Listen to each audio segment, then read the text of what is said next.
गाना की सुन ले बतानी हाथ उठाई जाता है जैसे सुन ले बतानी। हम चाहते हैं एक मिनट कैमरा वाले भाई कहीं देखते हैं आज हमारे जितने भाई लोग आए कौन कौन ये गाना सुना। तनी कैमरा घुमाइए सब लोग, तो जरा कैमरा घुमाइए सब लोग देखते हैं कौन तनी वो हाथ उठाई जाके एक गाना सुन ले बा काहे कि कैमरा में रिकॉर्डिंग चला था। वाह माने रउआ लोग सुन ले वाली जा कैसे कहे के बा कि निमिया के डाढ़े मैया डाले झूलुहा बाकी झूले न झूलेगा।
जितना भी हमारे भाई लोग आइल बाड़े जा जितना भी लोग आइल बाड़े तनी सब लोग माई खाती दोनों हाथ उठा ली जा।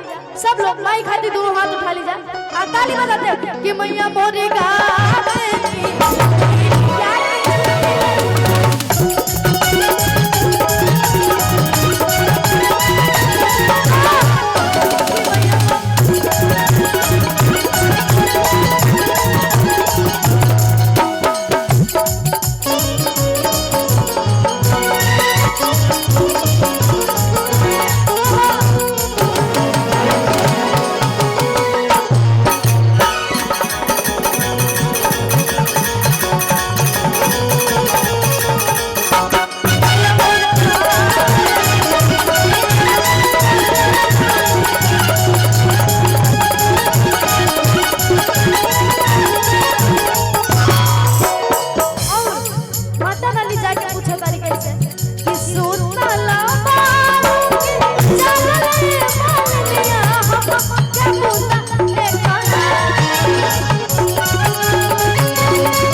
बलका सूत वाली मालिन सोने के खटोलावा के बूंदा पे गाना